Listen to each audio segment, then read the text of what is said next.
Hi, inventors! I'm LeeLee, the twirling tech goddess. I'm black, I dance, I'm queer, and I'm an engineer. Welcome to the TWIRCH Shop, a show that explicitly encourages radical diversity and inclusion by making the process of learning tech more fun, accessible, and relatable to people underrepresented in STEM.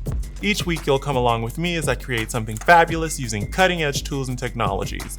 Then I'll put it through my patented twirl test to make sure that it's stage ready. That's right, we twirl with our tech, because you know what they say, the family that slays together increases their socioeconomic status together.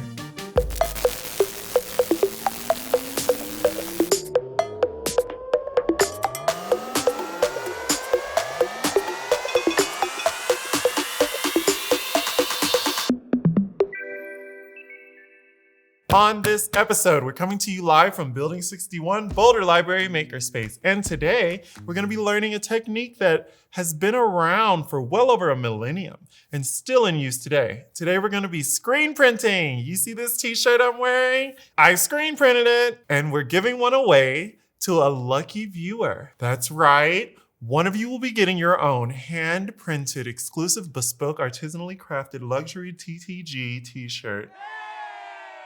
Oh, make sure you go over and subscribe to my Patreon. Link is in the description. You'll get exclusive content, behind the scene footage, merch, etc., etc. Before we get into all that, I want to show you all of the components that are required for accomplishing a successful screen print and give you humans a step-by-step guided lesson in how it's done. But in order to get this shirt, you have to watch the entirety of this video.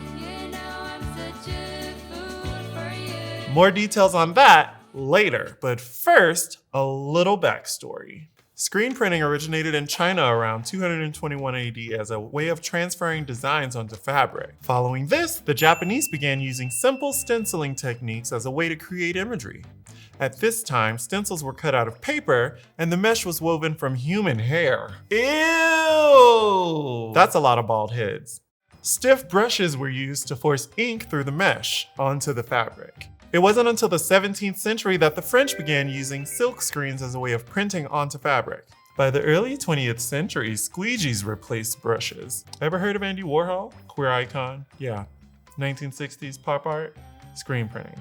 Those indie event posters on the street poles all over Portland? Screen printing. Those grungy band t-shirts that you buy from your friends' band's live shows? Screen printing. It's everywhere. And if you're not using it, you either don't have enough room in your house for all the cumbersome components, or you're just really late, like 220 AD late, like a whole milli.5 behind the times. So let's remedy that situation. Let's get started.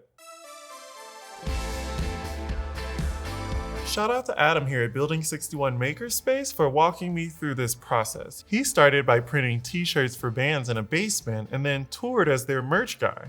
He knows his stuff. In this house, we use Adobe Illustrator, period. Pull up the image you want to have on your shirt. It needs to be black and white. If it's a complicated multicolor image with detail, you want to turn it into a black and white image. For simpler prints, such as text, like our logo, we only need to set the font color to black. If you're OCD like me, you'll also put these little center marks above and below your print. This is the film, the surface you'll be printing your 2D image onto. Think of it like the film in an old school camera. One side is tacky, and that is the side you want to print onto. These are about 30 cents a piece. For best results, print 2 of these and tape them together. This is one of the places where you can get that vintage look. If your printer is low on ink, it'll print a less bold, more blotchy print of the 2D image. Can we talk about what a racket the printer ink cartridge game is? The manufacturers put a timer on the cartridge girl to tell the printer that it's empty, even when there's still ink in the cartridge. The printer won't print using the remaining ink, forcing you to buy new cartridges. That's the racket. It's really wasteful too. Anyways, this is the screen. Get into the silky sheen of this screen. On the screen, you'll evenly spread an emulsion liquid, and when it dries, it'll look like this. This emulsion is UV light reactive and hardens when exposed to UV light. We have this light box with the UV lights facing upward, so when you put your printed film on top of the UV light, and you lay your screen on top of that, the part of the screen that isn't exposed to the UV light remains loose and removable.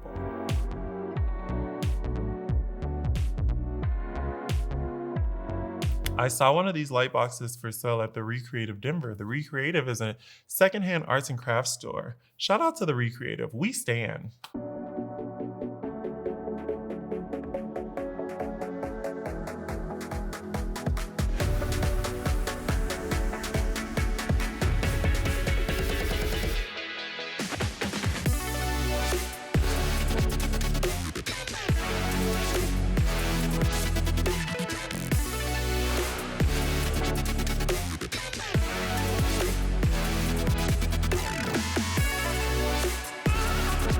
In order to get the emulsion off of the uncured areas, you'll need some really strong water pressure. So here at Building 61, they use a power washer.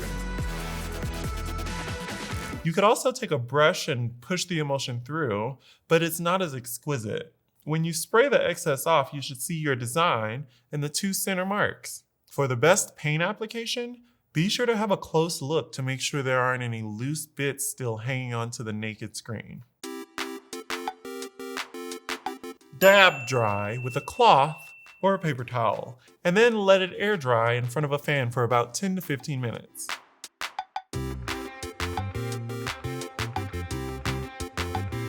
You want to tape off the screen around the edges, making sure that it's flush with the corners, because the squeegee pretty much fills up the entire width of the screen when you're putting the paint on.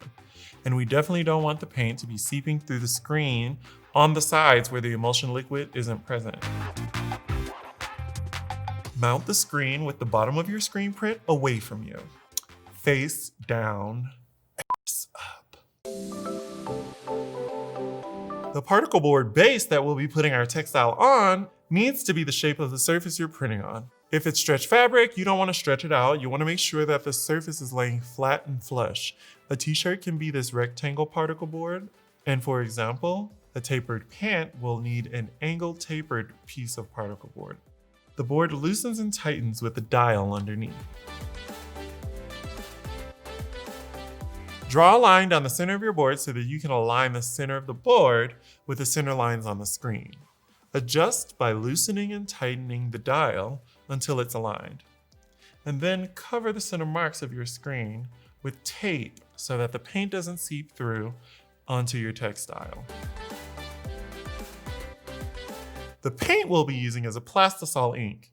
It's best for polycotton blends, but there are different inks for different textile prints. You can print on paper, non-stretch fabric, stretch fabrics, wood, glass, ceramic. Just do your research. Now let's lower the screen, but make sure that it still has a little bounce in it. Be careful with this paint, it will get everywhere. And the only way to dry it is to cure it. So if it isn't cured, it'll just keep transferring from your hand to your pants to the couch, and the couch to the dog. And who wants a lime green dog? I know I don't.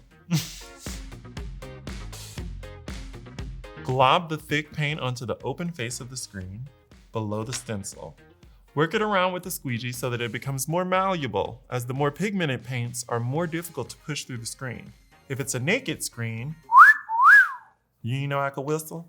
How you think I whistle while I twerk? If it's a naked screen, you want to wet the screen by doing one pass without the screen contacting the textile to fill the screen with paint before you start the process. Then you'll push the squeegee down and at an angle as you pull the paint across the stencil toward you. This should feel like a workout as you want to really push this thick paint through. Stop and check between passes. It should only take about 2 to 3 passes to get a nice even print. Naturally, the side of the screen where you use your strong hand might look a little more bold than the other side. So try to use even pressure. Dry in this oven at 350 degrees Fahrenheit in order to cure the print.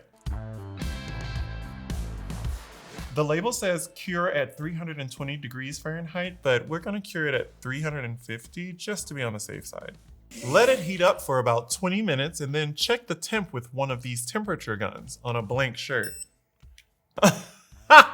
One pass and your print should be dry to the touch. It's adjustable up and down for things that are more bulky, but try to make sure that whatever you're putting through the print is laying flat. Screen printing is available at lots of maker spaces, schools, and DIY spaces, and I'm so excited to see your screen prints. Be sure to tag me if you end up creating anything because I want to celebrate you. I believe that creatives are the future innovators. This just in. A wearable isn't useful to me unless it's hot off the presses. So I'm gonna go get dressed. And I'll see you in the classifieds.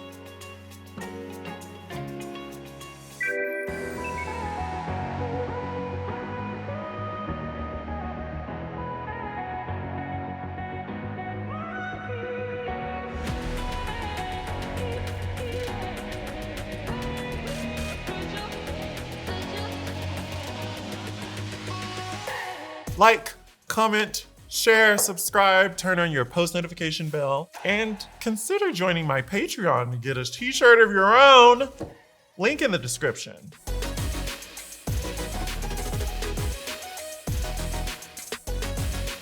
And remember, a drop of ink may make a million think. This program was made possible with the generous financial support of the Boulder Library Foundation. To learn more and find out how you can get involved and help fund future library programs, visit boulderlibraryfoundation.org today.